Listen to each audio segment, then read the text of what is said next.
14장. 그날 늦게 사울의 아들 요나단이 자기의 무기를 드는 병사에게 말했다. 길 건너편 블레셋의 수비 정찰대가 있는 곳으로 건너가자. 그러나 그는 자기 아버지에게 그 사실을 알리지 않았다. 한편 사울은 게바, 기브아 성읍 가장자리에 있는 타작마당의 석류나무 아래서 쉬고 있었다.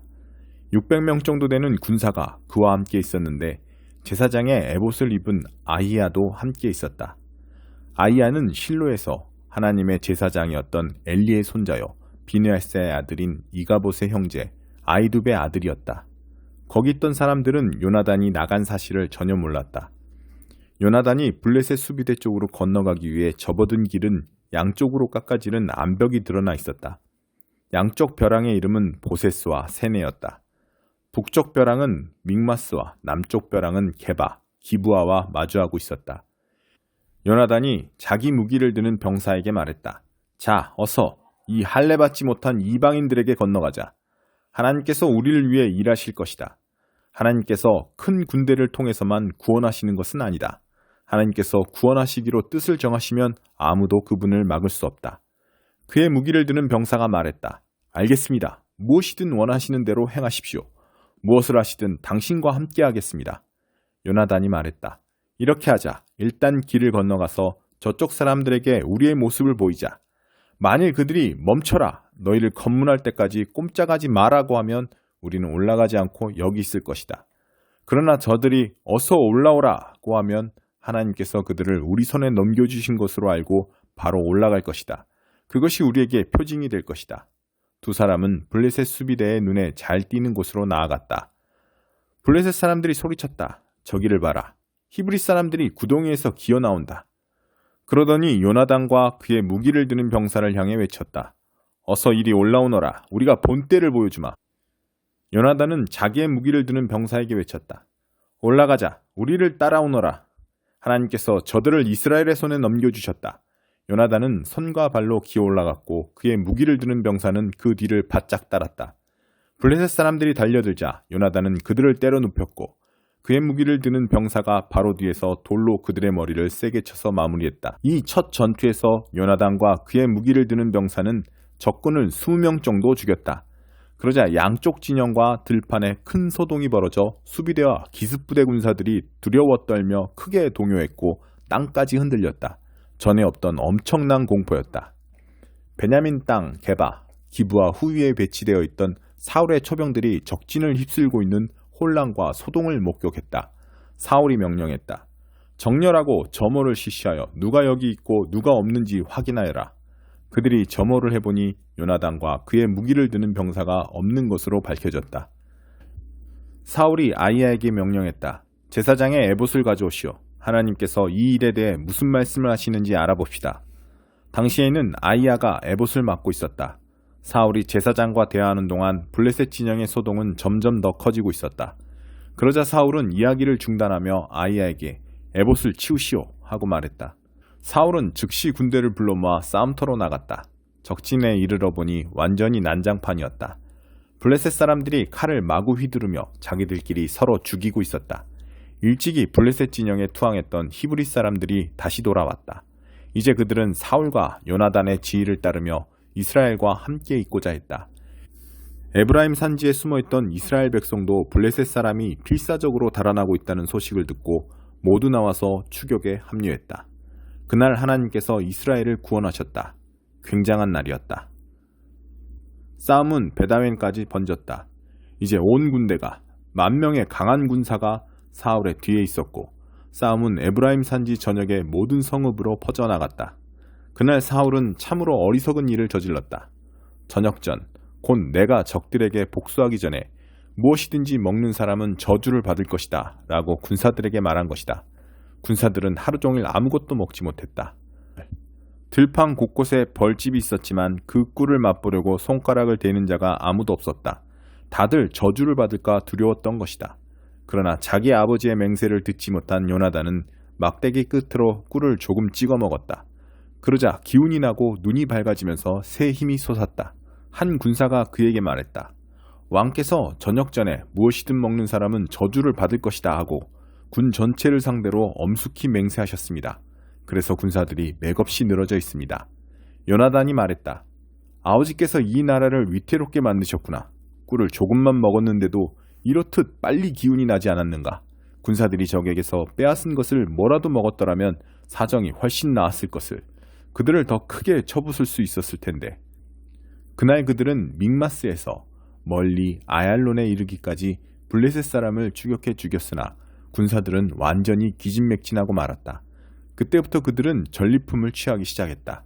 양이든 소든 송아지든 눈에 띄는 대로 마구 붙잡아 그 자리에서 잡았다. 그리고 그 고기와 피와 내장까지 닥치는 대로 먹었다. 누군가 사울에게 말했다. 어떻게 좀 해보십시오. 군사들이 하나님께 죄를 짓고 있습니다. 고기를 핏째 먹고 있습니다. 사울이 말했다. 너희가 은혜를 원수로 갚고 있구나. 당장 큰 돌 하나를 이리로 굴려오너라. 그가 말을 이었다. 군사들 사이로 다니며 알려라. 너희 소와 양들을 이곳으로 가져와 제대로 잡아라. 그리고 나서 고기를 마음껏 즐겁게 먹어도 좋다. 하지만 고기를 핏째 먹어 하나님께 죄를 지어서는 안 된다. 군사들은 그 말대로 행했다. 그날 밤 그들은 차례로 자기 짐승을 가져와 그곳에서 잡았다. 이것이 사울이 하나님께 제단을 쌓게 된 배경이다. 그것은 그가 하나님께 처음으로 쌓은 제단이었다. 사울이 말했다. 오늘 밤 블레셋 사람을 쫓아가자. 밤새도록 약탈하고 전리품을 취할 수 있을 것이다. 블레셋 사람을 단 한 놈도 살려두어서는 안 된다. 좋습니다. 그렇게 하겠습니다. 군사들이 말했다. 그러자 제사장이 그들을 만류했다. 이 일에 대해 하나님께서 어떻게 생각하시는지 알아봐야 합니다. 그래서 사울은 하나님께 기도했다. 제가 블레셋 사람을 쫓아가도 되겠습니까? 하나님께서 그들을 이스라엘의 손에 넘겨주시겠습니까?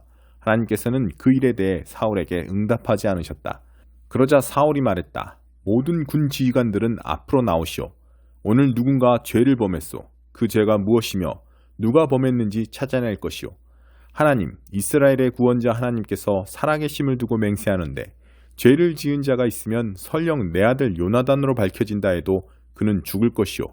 입을 떼는 자가 아무도 없었다. 사울이 이스라엘 군대에게 말했다. 저쪽에 정렬하여 서시오. 나와 내 아들 요나단은 이쪽에 서겠소. 군대가 좋습니다. 왕의 말씀대로 하겠습니다. 하고 말하자 사울은 하나님께 기도했다. 이스라엘의 하나님, 어째서 오늘 제게 응답하지 않으셨습니까? 진실을 보여주십시오. 하나님, 저나 요나단에게 죄가 있다면 우림 표시를 주시고 이스라엘 군대에 죄가 있다면 둠밈 표시를 주십시오. 그러자 우림 표시가 나와 사울과 요나단에게 죄가 있음을 알렸다. 이로써 군대는 혐의를 벗게 되었다. 사울이 말했다.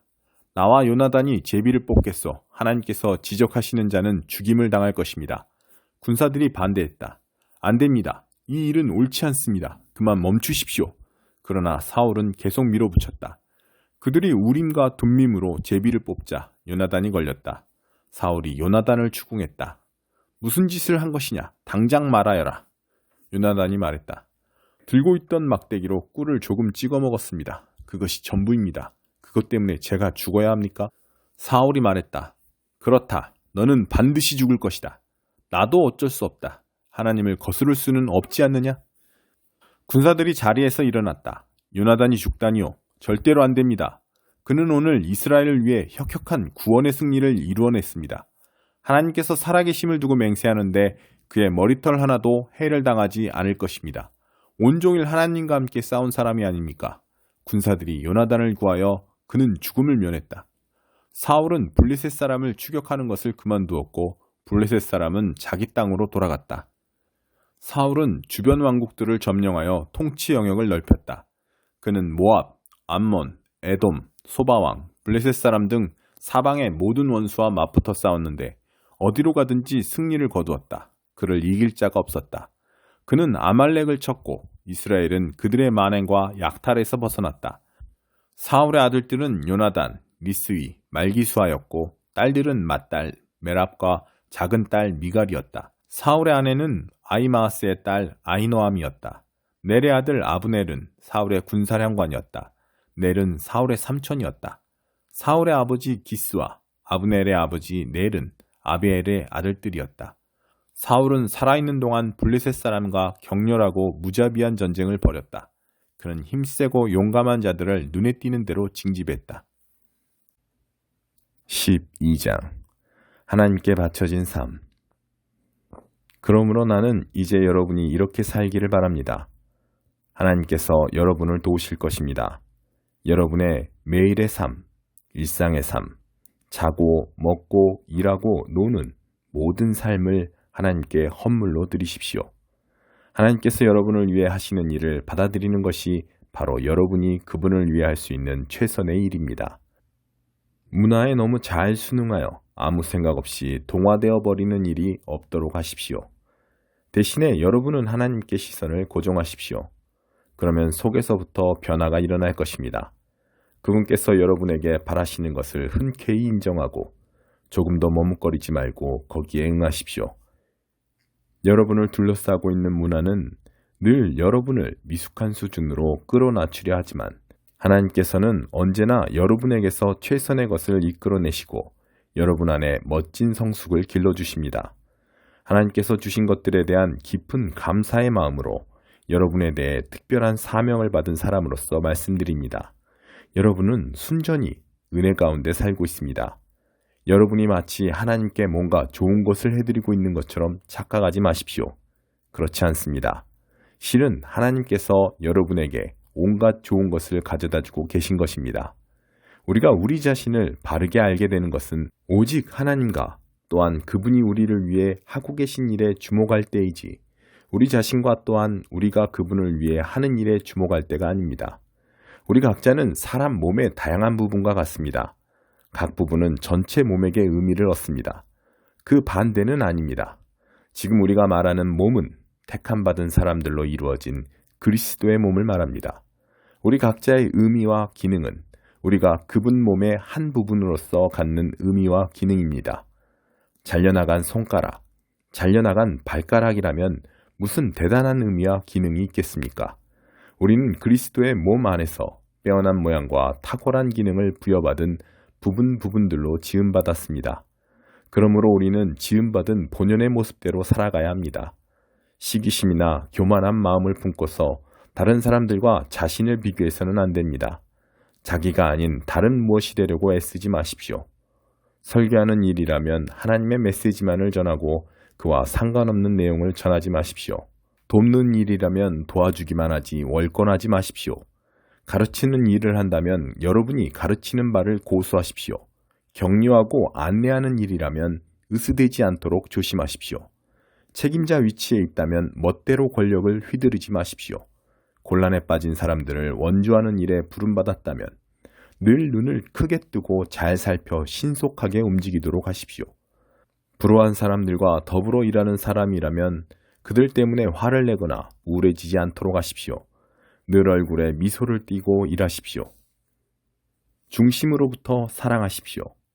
사랑하는 척하지 마십시오. 악은 필사적으로 피하십시오. 선은 필사적으로 붙드십시오. 깊이 사랑하는 좋은 친구들이 되십시오. 기꺼이 서로를 위한 조연이 되어 주십시오. 지쳐 나가 떨어지지 않도록 하십시오. 늘 힘과 열정이 가득한 사람이 되십시오. 언제든 기쁘게 주님을 섬길 준비를 갖춘 종이 되십시오. 힘든 시기에도 주저앉지 마십시오. 그럴수록 더욱 열심히 기도하십시오. 도움이 필요한 그리스도인들을 도우십시오. 정성껏 환대하십시오. 원수에게도 축복해 주십시오. 온갖 악담을 퍼붓거나 하지 마십시오. 친구들이 행복해할 때 함께 기뻐해 주십시오. 그들이 슬퍼할 때 함께 울어주십시오. 서로 잘 지내십시오. 혼자 잘난 척하지 마십시오. 별 볼 일 없는 이들과도 친구가 되십시오. 대단한 사람인 양 굴지 마십시오. 대받아치려고 하지 마십시오. 대신 누구에게서나 아름다운 점을 찾으십시오. 할 수 있다면 모든 사람과 더불어 사이좋게 지내십시오. 받은 대로 갚아주겠다고 고집하지 마십시오. 그것은 여러분이 할 일이 아닙니다. 내가 심판할 것이다. 내가 알아서 할 것이다. 라고 하나님께서 말씀하십니다. 우리의 성경은 원수가 굶주리고 있는 것을 보면 가서 점심을 사주고 그가 목말라 하면 음료수를 대접하라고 말하고 있습니다. 여러분이 그런 관대함을 베풀면 원수는 소스라치게 놀랄 것입니다. 악이 여러분을 이기도록 관두지 마십시오. 오히려 선을 행함으로써 악을 이겨내십시오. 51장 폭풍 페르시아. 하나님의 말씀이 아직 남았다. 잘 보아라. 내가 바빌론을 칠 무시무시한 폭풍을 일으킬 것이다. 폭풍 페르시아가 그 사악한 땅에 사는 주민 모두를 덮칠 것이다. 내가 바빌론을 짓밟을 부대를 보내어 그들이 그곳을 완전히 쓸어버릴 것이다. 그들이 일을 마치면 그 땅에는 더 이상 가질 만한 것, 볼 만한 것이 하나도 남지 않으리라. 그들은 하나도 그냥 놔두지 않을 것이다. 진멸의 날이다. 모두 닥치는 대로 아무 것이나 집어들고 싸울 것이다. 수단과 방법을 가리지 않는 싸움이다. 그들은 그 무엇도 아끼지 않고 그 누구도 살려두지 않을 것이다. 모조리 멸망시키리라. 끝장을 내리라. 바빌론 전역이 부상자들로 뒤덮이고 거리마다 시체들이 쌓일 것이다. 이스라엘과 유다를 과부라 여겼다면 오산이다. 그들의 하나님, 만군의 하나님인 내가 이렇게 살아서 건재하다. 비록 그 땅을 이스라엘의 거룩하신 하나님을 거스르는 죄로 가득 채운 그들이지만 나는 여전히 그들에게 묶인 몸이다. 속히 바빌론에서 빠져나오너라. 살고 싶거든 달아나라. 목숨을 부지하여라. 우물쩍거리다 그에게 죗값을 물리는 나의 복수에 너까지 목숨을 잃게 되는 일이 없게 하여라. 바빌론은 내 손에 들린 화려한 금잔이었다. 거기 가득 담긴 나의 진노의 포도주가 온 세상을 취하게 만들었다. 문민족이 그 포도주를 들이켰고 모두 제정신을 잃었다. 이제 바빌론 자신이 인사불성이 되도록 취해 비틀거리다 쓰러진다. 비극이다. 향유를 구해다 상처에 발라주어라. 어쩌면 나을지도 모르니. 우리는 최선을 다했지만 그를 도울 수 없었다. 바빌론은 나을 가망이 없다. 그가 제 운명의 길을 가게 내버려 두어라. 고향으로 돌아가라. 그에게 곧 어마어마한 심판이 떨어질 것이다. 하늘을 찌를 듯한 기념비적인 보복이 행해질 것이다. 하나님께서 우리를 위해 모든 일을 바로잡아 주셨다. 오라, 시온으로 돌아가서 이 기쁜 소식을 전하자. 우리 하나님께서 모든 일을 바로잡으시기 위해 행하신 일을 전하자. 화살촉을 갈아라. 화살통을 채워라.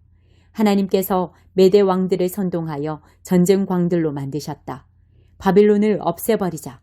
하나님께서 출정길에 오르셨다. 당신의 성전을 위한 복수전을 벌이려 하신다. 공격 신호를 올리고 바빌론 성벽을 쳐라. 경계병을 세워라. 병력을 증원하여라.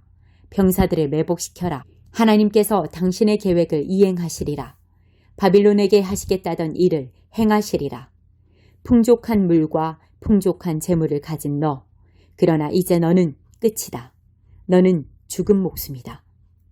만군의 하나님께서 엄숙히 맹세하셨다. 내가 이곳을 적군들로 들끓게 하리라. 그들이 메뚜기 떼처럼 이곳을 뒤덮고 너를 고꾸라뜨려 개선가를 부를 것이다. 그분께서 능력으로 땅을 지으시고 지혜로 세상을 빚어내셨다. 우주는 그분의 작품이다. 그분이 천둥소리를 내시면 비가 쏟아진다. 구름을 피워 올리시고 번개로 폭풍을 두르시며 당신의 창고에서 바람을 꺼내 날려 발진시키신다. 막대기 신을 숭배하는 자들 참으로 어처구니 없는 얼간이들이다. 자기 손으로 만든 신들로 수치를 당하여 쩔쩔 맨다. 그 신들은 모두 가짜요. 죽은 막대기일 뿐이다. 말라 죽은 나무를 두고 신이라니 어이가 없다. 그것들은 연기에 불과하다. 바람과 함께 사라지고 만다. 그러나 야곱의 분기시신 분은 참되시다. 그분은 온 우주를 지으신 분, 이스라엘에 특별히 주목하시는 분이다. 그분의 이름이 무엇인가?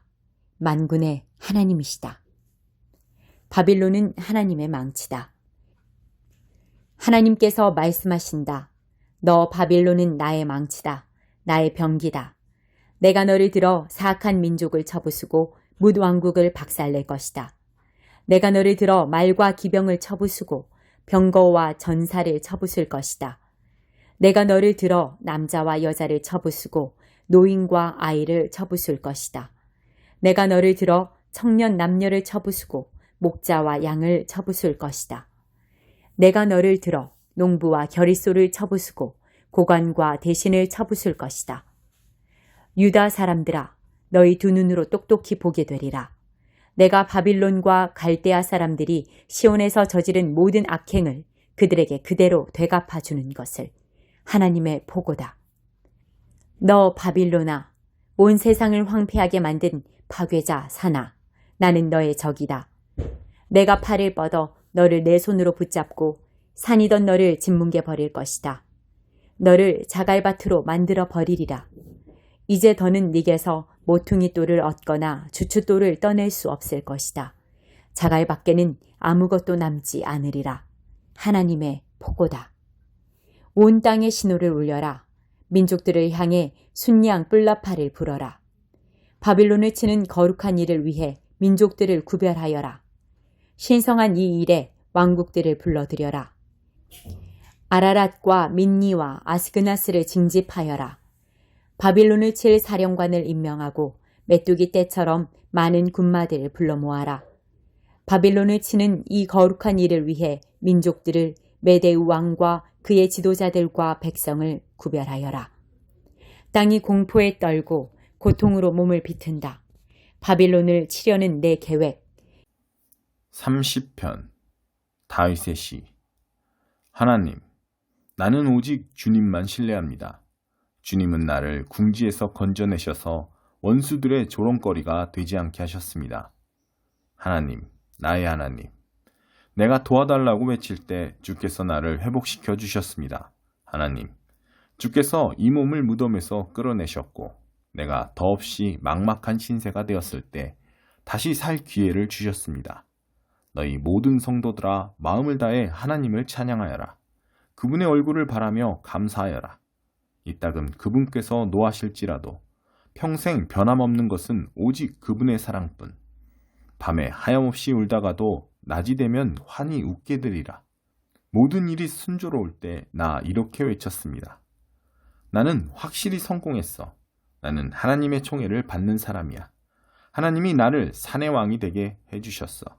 그러자 주께서 고개를 돌리셨고 나는 산산이 무너지고 말았습니다.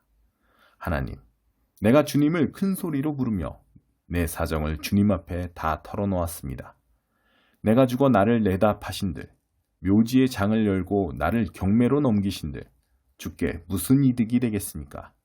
내가 한 줌 먼지가 되어 사라지면 주님 길이는 나의 노래와 이야기를 아무도 거들떠보지 않을 것입니다. 그러니 들으소서, 이 몸을 돌아보소서, 나를 도우셔서 이 공경에서 건져내소서. 주께서 내 하소연을 들으시고 내 격한 탄식을 소용돌이 춤으로 바꾸셨습니다. 내 검은 상장을 떼어내시고 들꽃으로 나를 꾸며주셨습니다. 내 안에서 노래가 차올라 가슴이 터질 것만 같습니다. 도저히 잠잠할 수 없습니다. 하나님, 나의 하나님, 감사한 이 마음 어찌다 전할지 모르겠습니다.